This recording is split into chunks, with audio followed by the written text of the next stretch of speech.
Hello students. आज हम बात करेंगे डिफरेंशियल इक्वेशन बुक के सिंगुलर सॉल्यूशन के एग्जाम्पल नंबर 4 के बारे में। एग्जाम्पल नंबर 3 तक अपन पिछली वीडियोस में कंप्लीट कर चुके हैं, जिसमें अपन ने देखा था कि किस तरीके से अपन इन सारी इक्वेशनों के सॉल्यूशन विचित्र हल फाइंड आउट करते हैं, सिंगुलर सॉल्यूशन कैसे फाइंड आउट करते हैं। तो ये सारी चीज़ें हमने देखी थी, जिसमें अपन ने देखा था कि कई बारी जो इक्वेशंस होती हैं उनमें कुछ जो फॉर्म हैं उनका सॉल्यूशन में कोई यूज़ नहीं होता है, लेकिन उनका अपने पास में इक्वेशन में अगर वो हैं तो उनका कोई ना कोई यूज़ तो रहता ही रहता है। अगर कोई भी चीज़ अगर कोई इक्वेशन में आ रही है तो उसका कोई ना कोई यूज़ तो रहेगा ही।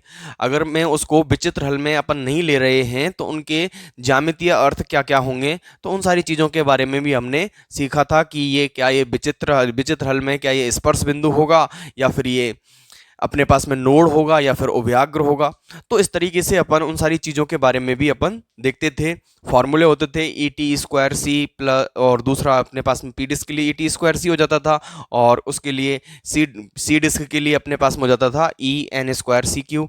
तो उन सारी चीज़ों से अपन उन बिंदुओं के वैल्यू निकालते थे, कि उन बिंदुओं के बारे में बताते थे कि किस किस तरीके से क्या चीज़ें होनी है। ठीक है, तो यहाँ पर अब अपन एग्जाम्पल नंबर 4 में देखते हैं। 4 नंबर का एग्जाम्पल दिया हुआ है कि 8p³ - 27 into x is equal to 12p² y।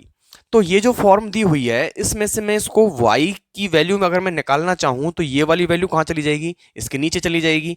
तो y इज इक्वल टू मेरे पास में टर्म बन के आ जाएगी क्या, कि 8p³ - 27x, एक्स का मैंने अंदर मल्टीप्लाई भी कर लिया और 12p² का मैंने डिवाइड भी कर दिया। तो इसको अलग अलग कर लेते हैं। तो y इज इक्वल टू मेरे पास में क्या आ जाएगा, 8p³ तो 8 से 4 से कैंसिल आउट हो जाएगा, तो 2p³ का p रह जाएगा और x अपॉन, यहां से 4 से ये कैंसिल आउट होगा तो ये 3 टाइम माइनस 27 अपॉन एक्स है, तो 27x/12p²। ये कैंसिल आउट कर लो 3 से, तो 3 से ये 4 टाइम और 3 से ये 9 टाइम, तो 9/4x/p², ये फॉर्म बन के आ जाती है। ठीक है, तो अब क्या करें कि इसमें ये जो वैल्यूज बनी हुई है इसको सॉल्वेबल फॉर वाई कहेंगे, और सॉल्वेबल फॉर वाई की अपन, जैसे कि अपन पिछली जो एक्सरसाइज थी, जो differential equation of first order and higher degree वाली, उसमें अपन ने देखा था कि सॉल्वेबल फॉर वाई किस तरीके से सॉल्व होती थी। तो पहले वाई के रेस्पेक्ट में, सॉरी एक्स के रेस्पेक्ट में क्या कर देते हैं, डेरिवेटिव। तो लिख देंगे एक्स के सापेक्ष अवकलन। तो इसके सापेक्ष क्या कर देंगे, अवकलन। तो dy upon D x is equal to 2p/3, ये तो कांस्टेंट है, इसको छोड़ दिया, प्लस x का डेरिवेटिव 1 हो जाएगा। एंड अब की बार x 2/3 x को छोड़ देंगे और ये हो गया dp/dx। ठीक है, अब इस वाली टर्म में अपन करें तो यहां पे आ जाएगा -9/4 कांस्टेंट है, छोड़ दिया। ठीक है, x को भी कांस्टेंट मान लेते हैं, सॉरी x को, इसको एक u इंटू बी लगा रहा हूं मैं, लेकिन है ये क्या, u अपॉन बी। तो मैं इसको x इंटू 1/p² की फॉर्म से सॉल्व करूंगा। ठीक है, तो यहां पर ये क्या हो जाएगा, p की पावर -2, तो -2 1/pq आ जाएगा अपने पास में, तो -1/pq आ जाएगा। तो इस वैल्यू को अपन यहां से लिखते हैं, तो मैं लिख देता हूं। तो क्या आ गया अपने पास में x, तो ये आ जाएगा -2x/pq प्लस। ठीक है, और ये बाहर माइनस चल ही रहा है तो इसका माइनस और आएगा इस वाले का, और यहां से 9/4p² और x का डेरिवेटिव 1। ठीक है, तो इस तरीके से ये फॉर्म आ जाती है। यहां पर क्या बन जाएगा, p, dy/dx को p ही कहते हैं अपन। तो ये हो गया 2p/3 plus 2x/3 dp/dx minus, ये आ जाएगा 9 प्लस का हो जाएगा, और ये हो गया 9/2 x/p²। P Q. तो 9x अपॉन 2pq इसको लिख सकते हैं, और ये हो जाएगा किसका, प्लस का, minus minus plus, and minus 9/4p²। ठीक है। अब ये जो फॉर्म बनी हुई है इसमें से अगर मैं नीचे की तरफ यहां से अगर मैं इसमें कॉमन देखूं तो मेरे पास में कॉमन क्या क्या चीजें बच रही हैं। एक तो पी को मैं इधर लेके जाता हूं पहले, और बाकी जो टर्म है इसको मैं जीरो के इक्वल लेके रखता हूं। तो इस पी को मैं जैसे ही इधर लेके जाऊंगा तो नेगेटिव का हो जाएगा।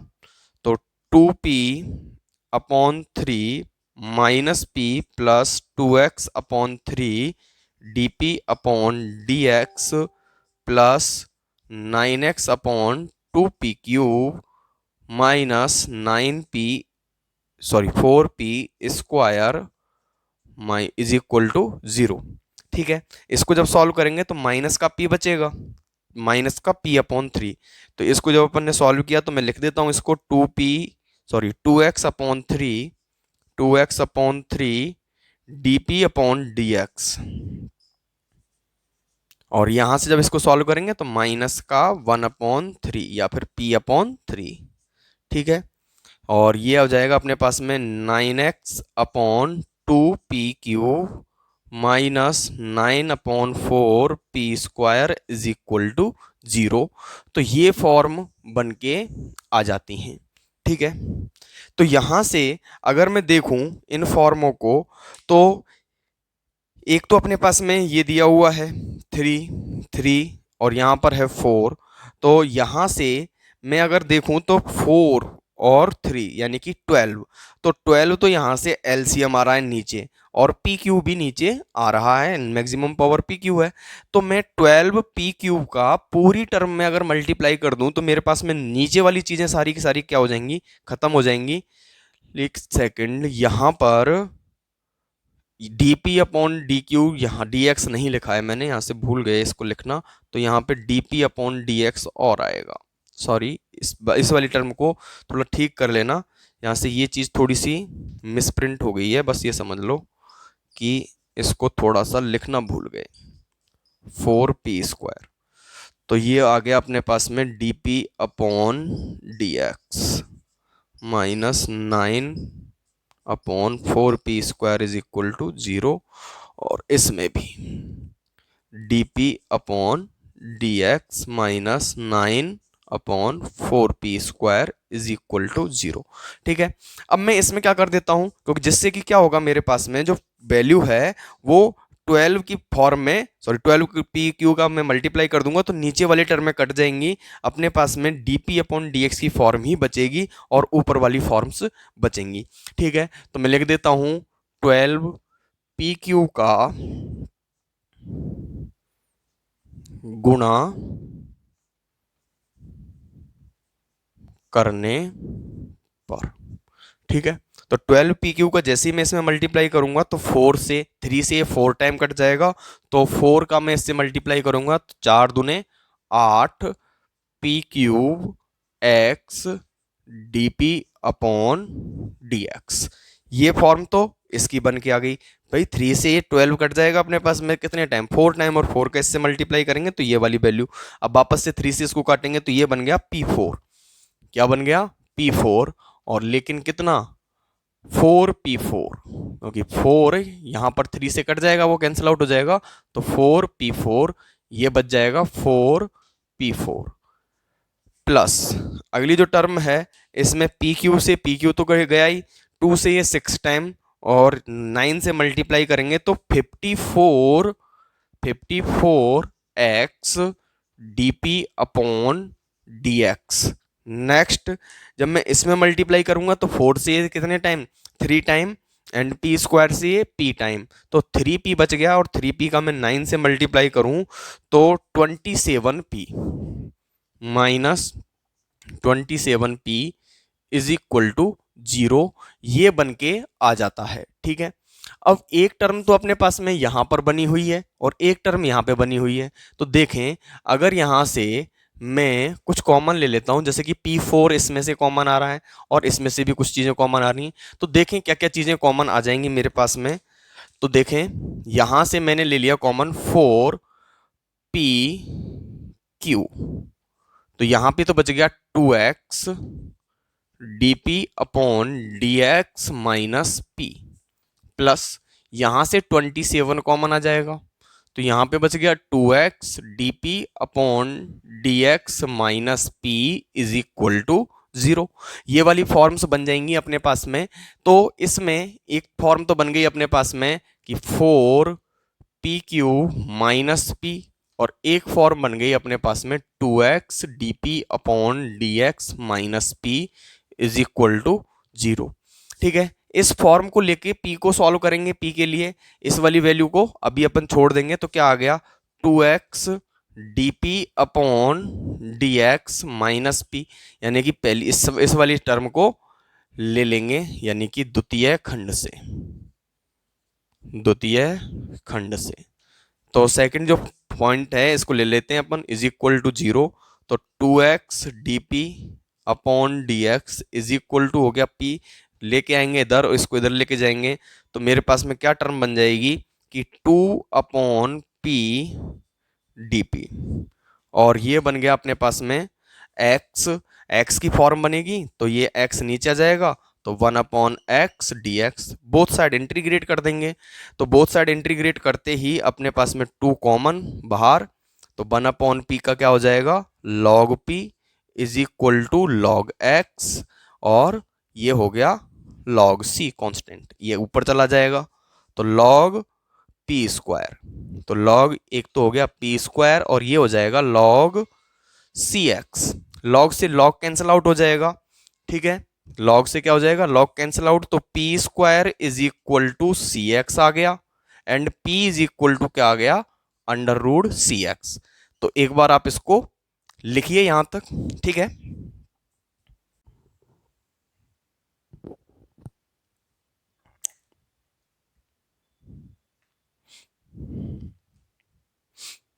तो ये जो इक्वेशन थी इसको मैं डाल लेता हूं इक्वेशन नंबर फर्स्ट, और इसको डाल लेता हूं इक्वेशन नंबर सेकंड, और इस वाले को इक्वेशन नंबर थर्ड। ठीक है, तो इनकी अपन को जरूरत पड़ेगी, जिनको मैं इक्वेशनों के फॉर्म में लिख लेता हूं। तो अभी अपन इसको देखते हैं कि ये जो वैल्यू दी हुई है इसके अकॉर्डिंग अपन सी डिस्क कैसे निकालेंगे। ठीक है, तो इस वैल्यू को मैं इस इक्वेशन में रखता हूं। ठीक है, तो जैसे ही अपन इस वैल्यू को इस इक्वेशन में रखते हैं, तो यहां से अपने पास में जो वैल्यू निकल के आएगी p की, उसको यहां पर अपन रख देते हैं। तो ये जो वैल्यू आ गई क्या आ गई y is equal to 2, p की जगह पे आ जाएगा अंडर रूट c, और अंडर रूट के अंदर ही x आ जाएगा। ठीक है, तो 2x अंडर रूट सी x upon 3 minus 9 upon 4 X upon, और ये जो वैल्यू है पी स्क्वायर की, पी स्क्वायर की जगह पे मैं क्या लिख सकता हूँ सी एक्स, तो x से x कैंसिल आउट हो जाएगा, और ये वाली जो वैल्यू है मैं इसको इधर ले आता हूं, तो y प्लस 9 अपॉन 4c, ठीक है, is equal to 2x under root C x upon 3। दोनों तरफ क्या कर देंगे स्क्वायर कर देंगे, और दोनों तरफ जैसे ही मैं स्क्वायर करता हूं तो मेरे पास में कंडीशन आ जाती है कि y plus 9 upon 4c, 9 upon 4c is equal to, ये हो गया अपने पास में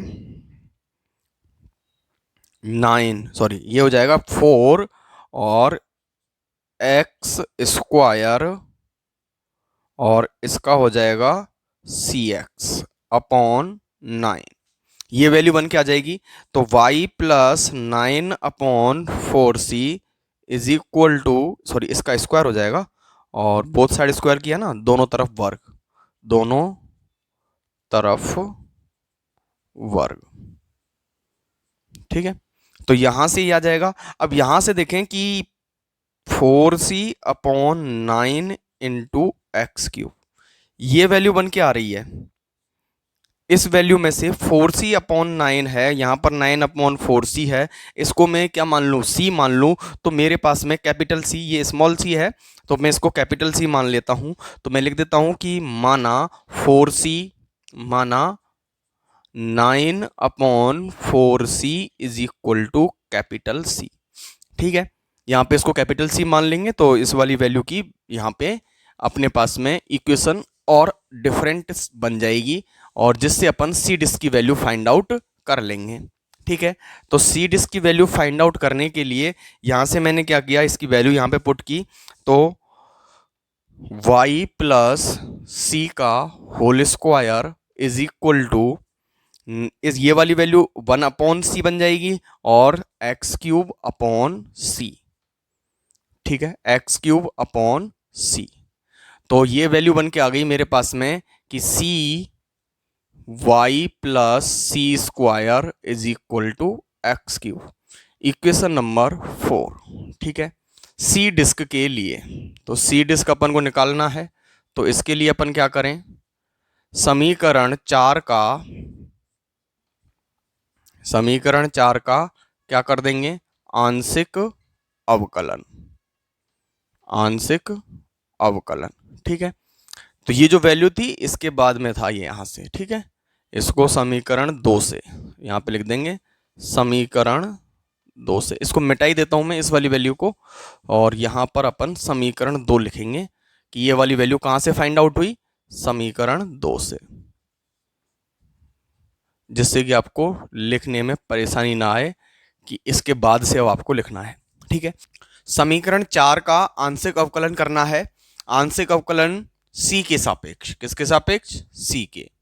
तो सी के सापेक्ष अपन इसका क्या करते हैं, आंशिक अवकलन। तो मेरे पास में क्या कंडीशन आ जाएगी कि इसका जैसे ही मैं, ये तो कांस्टेंट है तो 0 हो जाएगा, तो इसकी जो वैल्यू बनेगी तो क्या बनेगी अपने पास में कि सी, और इसका डेरिवेटिव करेंगे, सी का डेरिवेटिव 1 हो गया और इसको अपन ने छोड़ दिया, y प्लस सी का होल स्क्वायर प्लस, अब की बार में इसके होल स्क्वायर को अवकलन कर देंगे तो ये आ जाएगा 2c y plus c is equal to 0।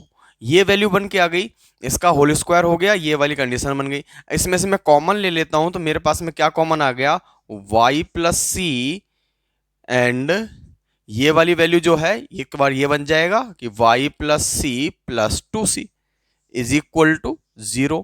अब एक कंडीशन तो बन गई अपने पास में y प्लस सी, और एक बन गई y plus 3c is equal to 0। तो ये जो दो फॉर्म बन के आई हैं, एक तो y की यहां पर एक वैल्यू ये हो गई, एक बार ये वैल्यू ये हो गई, तो यहां से y इज इक्वल टू, या सॉरी c की वैल्यू निकालनी है तो c इज इक्वल टू, एक तो आ गया माइनस y, एक बार मैं इसको लिख लेता हूं कि y plus c is equal to 0, और एक बार हो गया y plus 3c is equal to 0। Then c is equal to क्या आ जाएगा, एक तो माइनस का y, ठीक है, और एक आ जाएगा अपने पास में c is equal to minus का y अपॉन 3। ये दो वैल्यू आ गई हैं। अब इन दोनों वैल्यूज का थोड़ा यूज आएगा, तो इसको मैं equation number 5 and equation number 6 डाल लेता हूं। तो इक्वेशन नंबर 6, चलो एक बार आप इसको लिख लीजिए, उसके बाद में आगे देखते हैं अपन।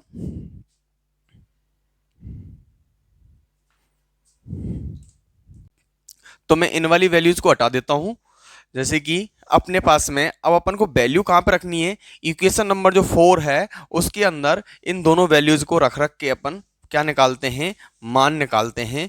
तो कुछ एक नई इक्वेशन बनेंगी, जैसे कि मैं c बराबर क्या रख लेता हूं, माइनस वाई। तो जैसे ही मैंने रखा c बराबर माइनस वाई पर समीकरण 4, तो समीकरण जो 4 था उससे क्या होता है देखें, तो y बराबर अपने को क्या रख लेना है, माइनस वाई। तो जैसे ही मैं इसके अंदर माइनस वाई रखता हूं तो ये वाला पार्ट तो हो गया 0, ये वाला पार्ट भी 0 हो जाएगा, तो x³ इज इक्वल टू क्या आ गया अपना 0।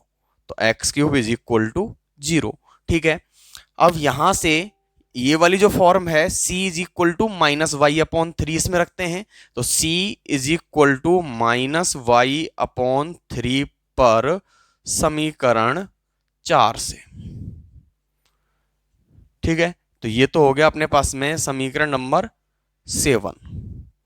ठीक है, अब समीकरण 4 जो है, समीकरण 4 में अपन इसकी क्या रखते हैं, y is equal to c is equal to minus y upon 3। तो मैं वैल्यू रखता हूं माइनस वाई अपॉन 3, और ये हो गया y प्लस माइनस का y अपॉन 3 का whole square is equal to x³। ठीक है। अब इसको सॉल्व करेंगे तो ये हो गया 3y माइनस वाई यानी 2y अपॉन 3, तो minus y upon 3 2y upon 3 इसका whole square is equal to x cube. ठीक है। अब इसको सॉल्व करेंगे तो ये मेरे पास में आ जाएगा माइनस वाई और ये हो गया 4y स्क्वायर, तो ये हो गया minus 4y cube upon 27 is equal to x cube. Solve करेंगे तो मेरे पास में क्या कंडीशन बन जाएगी, 27 x cube is equal to क्या हो जाएगा, माइनस का 4y क्यूब। तो मैं इसको डायरेक्ट लिख लेता हूं, 27 x cube is equal to minus का 4y क्यूब। दोनों इक्वेशनों को एक साथ में ले आएंगे इधर की साइड को, तो 27 x cube plus 4y cube is equal to 0। ठीक है। तो एक बार ये वाली वैल्यू भी 0 की इक्वल है, ये वाली वैल्यू भी 0 की इक्वल है, तो इसको डाल लेते हैं इक्वेशन नंबर 8। ठीक है। तो अब अपने पास में निकल के आएगा सी डिस्क। ठीक है। जब दोनों इक्वेशन को क्या कर दें अपन, मल्टीप्लाई कर दें, तो सी डिस्क अपने पास में फाइंड आउट हो जाता है। तो मैं लिख देता हूं सी डिस्क। सी डिस्क मतलब क्या हुआ इसका, सी डिस्क जो होता है वो होता है e N square c cube is equal to क्या होगा, दोनों का मल्टीपल। तो दोनों का जो मल्टीपल है, कॉमन पार्ट, इसमें कॉमन पार्ट को अपन विचित्र में लेंगे, तो सी डिस्क क्या आ जाएगा अपने पास में, एक्स क्यूब और ये है 27 x cube plus 4y cube is equal to 0। ये फॉर्म्स बन के आ गई अपने पास में। ठीक है। अब इसके बाद में अपन को पी डिस्क और निकालना है, और पी डिस्क निकालते ही अपना क्वेश्चन क्या हो जाएगा, सॉल्व। तो पी डिस्क निकालने के लिए मैं कुछ कंडीशनों का यूज करूंगा, जैसे कि इक्वेशन नंबर फर्स्ट। अब इक्वेशन नंबर फर्स्ट लेनी है अपन को, तो पी डिस्क के लिए, पी डिस्क्रिमिनेंट कहेंगे इसको, तो पी डिस्क्रिमिनेंट के लिए, तो पी डिस्क्रिमिनेंट अपन को फाइंड आउट करना है, तो इसके लिए यहां पर इसका क्या करेंगे, आंशिक अवकलन पी के सापेक्ष। ठीक है। तो समीकरण एक का के लिए, समीकरण एक का आंशिक अवकलन, आंशिक अवकलन पी के सापेक्ष करने पर, तो इसका p के सापेक्ष आंशिक अवकलन करेंगे। तो आंशिक अवकलन करेंगे तो यहां पे मैं इसको मल्टीप्लाई कर लेता हूं एक बार, तो ये इक्वेशन जो है वो क्या बन जाएगी, 8p cube x minus 27x is equal to 12p square y. ठीक है। तो ये फॉर्म बन के आई है। अब इसका आंशिक अवकलन करना है, x कांस्टेंट 8 कांस्टेंट 3 आगे आ जाएगा 24, कितना आ जाएगा 24 पी स्क्वायर एक्स। ठीक है। इसके बाद में यहां से जब इसको सॉल्व करेंगे तो पूरा कांस्टेंट है, पूरा कांस्टेंट है तो 0 इज इक्वल टू ये आगे आ जाएगा, तो ये आ गया अपने पास में 12 पी वाई। ये फॉर्म बन के आ गई। इसको इधर ले आते हैं, सॉरी 12 नहीं 24 हो जाएगा, 12 टू जा 24, तो 24 पी वाई। तो एक बार वापस से लिख देता हूं मैं सही से, 24 पी वाई। ठीक। तो इस वाली इक्वेशन को मैं हटा देता हूं। ठीक है। इसका आंशिक अवकलन करने पर ये वाली फॉर्म बन के आ जाती है। अब ये फॉर्म बन के ये इसमें से मैं कॉमन ले लेता हूं, तो इसको इधर लेके आया, 24 से 24 कैंसिल आउट, यानी कि p square x minus p y is equal to 0। P common ले लिया, क्या बचा, p x minus y is equal to 0। ठीक है। अब इस इक्वेशन से एक बार तो आ गया p इज इक्वल टू 0, एक फॉर्म तो क्या बन के आ जाएगी, p इज इक्वल टू 0, और एक हो जाएगा p x minus y is equal to 0। This implies that कि p की वैल्यू जो आई वो क्या आई, y अपॉन एक्स। p की दो वैल्यू बन के आ गई। ठीक है। अब इन दोनों वैल्यूज पर समीकरण नंबर 1 की वैल्यू अपन फाइंड आउट करते हैं, तो p इज इक्वल टू 0 पर इसकी वैल्यू क्या रहेगी, p बराबर 0 पर समीकरण 1 से, तो क्या प्राप्त होगा यहां से, p बराबर 0 पर समीकरण 1 से, इसी के तरीके से। तो यहां पर ये तो p बराबर 0 हो गया, ये तो खत्म, यानी कि माइनस का 27 बचा, और ये बन गया अपने पास में x, तो -27x, और ये भी 0 हो गया, तो -27x इज इक्वल टू 0, यानी कि x is equal to 0 condition मेरे पास में क्या आ जाती है, फाइंड आउट, क्योंकि कांस्टेंट को मैंने कहां पे भेज दिया, 0 में। ठीक है, तो x इज इक्वल टू 0 एक फॉर्म मेरे पास में निकल के आ जाती है, क्योंकि p बराबर जैसे ही मैं 0 रखता हूं तो ये वाला पार्ट 0 और ये वाला पार्ट भी 0 हो जाता है, तो दोनों की दोनों कंडीशन इस तरीके से आ जाएंगी। अब इसके बाद में मैं क्या करता हूं कि p is equal to y upon x पर, अब समीकरण 1 से क्या मान प्राप्त होता है, तो समीकरण 1 से, ठीक है, तो वैल्यू क्या क्या प्राप्त हो रही है उस वैल्यू को मैं देख लेता हूं। तो समीकरण 1 से यहां पर p की जगह पे y अपॉन एक्स रखना है, तो यहां पे मैंने रखा, तो ये आ जाएगा अपने पास में, इधर से लिख देता हूं, 8y upon x cube -27 into x is equal to, यहां पर वैल्यू रखेंगे तो ये हो गया वाई स्क्वायर, यानी कि 12 y square upon x square into y, ये फॉर्म बन के आ गई। तो यहां से वाई क्यूब हो जाएगा ये, और ये वाली फॉर्मों को इसको सॉल्व करते हैं, तो एक बार आप इसको लिख लीजिए। तो सी डिस्क मेरे पास में काम में आएगा, इसलिए मैं सी डिस्क को छोड़ लेता हूं और इधर वाले पार्ट को मैं क्या कर देता हूं, मिटा देता हूं। तो मेरे पास में क्या क्या चीजें बची हुई हैं वो देखते हैं। तो यहां से इस वाली वैल्यू को मैं सॉल्व करता हूं आगे, तो एक्स क्यूब एलसीएम लेकर के, यानी कि एक्स का अंदर मल्टीप्लाई कर दिया, तो ये तो बन जाएगा एक्स और ये हो जाएगा एक्स क्यूब 4। जो देखते हैं अपन क्या क्या कंडीशन बनती है, देखें। तो यहां से बनेगा अपने पास में 8y³ upon x square -27x, ठीक है, इज इक्वल टू, ये हो गया अपने पास में 12y³ अपॉन एक्स स्क्वायर, तो 12y³ अपॉन एक्स स्क्वायर, इस टर्म को इधर, इस टर्म को इधर, तो मेरे पास में आ गया 8y² upon x square -12, sorry y³ है ये, y³ upon x square is equal to 27x। जब इसको सॉल्व करेंगे तो फॉर्म्स क्या बनेंगी कि यहां पे बच गया माइनस का 4y³ upon x square is equal to 27x, इसको मल्टीप्लाई कर दिया, तो -4y³ is equal to 27x³ हो गया। और इसको जब मैं इधर लेके आऊंगा या फिर इसको इधर लेके जाऊंगा तो मेरे पास में क्या कंडीशन बन के आएगी, 27x³ plus 4y³ is equal to 0, ये फॉर्म आ गई। ठीक है, इसको मैं डाल लेता हूं इक्वेशन नंबर, इसको 8 डाल लिया था, ये हो गई अपने पास में 9, और ये हो गई इक्वेशन नंबर 10, और ये हो जाएगी 11।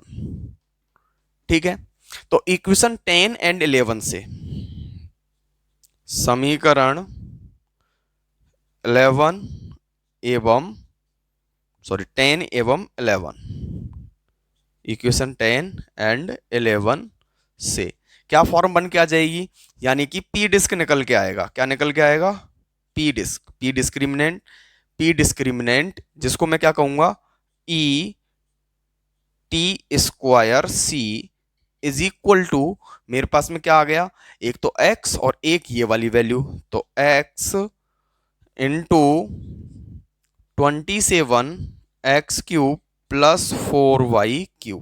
ठीक है, अब इसके बाद की जो चीजें हैं उनको मेरे को लिखना है, तो एक तो इक्वेशन नंबर 9 आएगा काम में, और एक इक्वेशन नंबर ये जो अपने पास में लास्ट अभी आया है, इसको मैं इक्वेशन नंबर 12 डाल लूंगा, तो ये काम में आएंगे। दोनों इक्वेशन अपने पास में बहुत ही काम के हैं, इक्वल टू 0, इक्वेशन नंबर इसको डाल लिया मैंने 12, तो ये हो गया इक्वेशन 12। अब इक्वेशन समीकरण, इसको छोड़ दिया है, लिखना नहीं है ये अपन को, इक्वेशन, क्योंकि इसको लिख चुके हैं 9 एवं 12 से, तो इन दोनों से अपने पास में क्या चीजें आ रही हैं, विचित्र हल, ओवेनिस्ट, ओवेनिस्ट भाग ही तो विचित्र हल होता है, तो विचित्र हल क्या होगा, तो ओवेनिस्ट दोनों में क्या आ रहा है देखें, एक तो ये वाला पार्ट आ रहा है और एक ये वाला पार्ट, यही वाला पार्ट तो कॉमन आ रहा है, तो इसी को अपन कॉमन ले लेंगे। तो क्या आ गया अपने पास में 27x³ plus 4y³ is equal to 0। तो ये तो हो गया विचित्र हल, ठीक है। इसमें यहां पर देखो, इस वाले में c अकेला है, x अकेला है, c³ है, x³ है, तो c वाला पार्ट इसके लिए आ रहा है कि नहीं आ रहा है, यानी कि c की वैल्यू क्या है, x, ठीक है। तथा अव्याग्र, अव्याग्र बिंदु c, अव्याग्र बिंदु c तो होता है, तो c के लिए c क्या होगा अपने पास में, अव्याग्र बिंदु हो जाएगा x, और इसको भी किसके इक्वल रखते हैं अपन, 0 के। तो ये हो गया अपना विचित्र हल और ये हो गया अव्याग्र बिंदु, ठीक है। तो ये चीजें अपने पास में वर्क करेंगी और यही इसका क्या हो जाएगा फाइनली सॉल्यूशन, दैट्स इट, ठीक है। तो एक बार आप इसको लिखिए।